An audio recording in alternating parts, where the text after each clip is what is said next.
Sobat Meta Narasi, jumpa lagi dengan saya, Dewi Iswari. Topik Meta Narasi pada bulan ini adalah Reset Your Life. Bicara mengenai bagaimana kita menata kembali rencana-rencana, bahkan kehidupan kita yang berubah drastis karena terkena pandemi. Saat ini kita akan membicarakan lebih khusus lagi tentang bagaimana cara kita menata kembali cara belajar dan cara mengajar yang dilakukan sesudah pandemi, supaya nanti kita bisa beradaptasi, supaya nanti kita bisa menyesuaikan diri dengan perubahan-perubahan yang mungkin terjadi di masa yang akan datang. Oke, sebelum pandemi, kita melakukan pembelajaran dengan cara tatap muka secara langsung. Kita bertemu dengan guru, siswa, dan teman-teman secara langsung di kelas.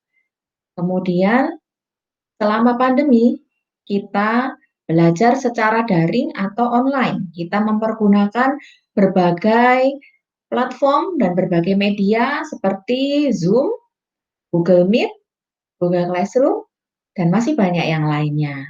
Pertanyaannya untuk kita semua adalah, apa yang akan kita pakai atau cara belajar mengajar seperti apa yang akan diterapkan sesudah pandemi nanti? Kira-kira apa ya jawabannya?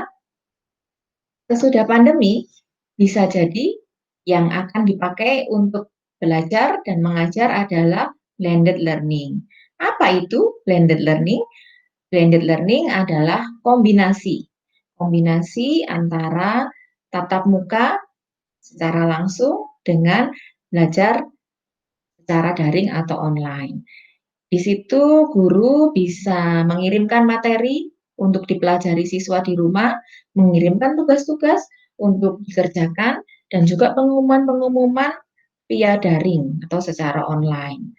Kemudian tetap ada tatap muka, tetap ada interaksi di kelas. Jadi guru dan siswa bisa bertemu di kelas, dan juga siswa bisa bertemu temannya untuk berdiskusi dan bersosialisasi. Nah, apa ya keuntungan dari blended learning ini?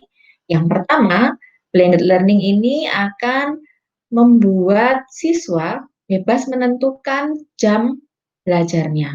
Jadi ketika di rumah atau dimanapun, dia ingin mengakses materi yang dikirimkan secara online, secara daring oleh gurunya, dia bisa menentukan kapan waktu yang tepat untuk dia.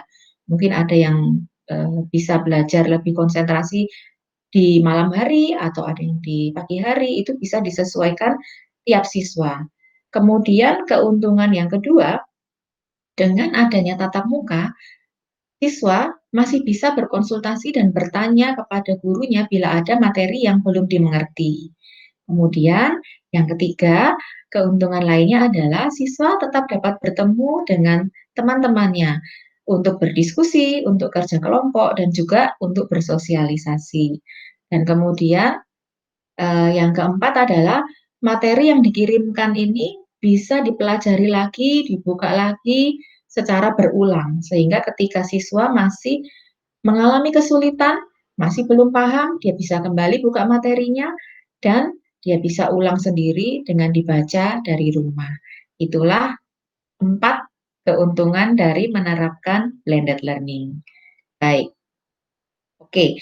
Sobat Meta Narasi, apakah kita sudah siap untuk menerapkan cara belajar dan cara mengajar yang baru sesudah pandemi nanti? Apakah kita sudah siap dan cukup paham tentang apa yang dimaksud dengan blended learning? Mari kita persiapkan dengan baik, kita rencanakan dengan baik. Sehingga ketika sudah tiba waktunya, maka kita sudah sangat siap. Oke, Sobat Meta Narasi, sampai jumpa di Meta Narasi Talk edisi berikutnya. Bye, salam pendidikan.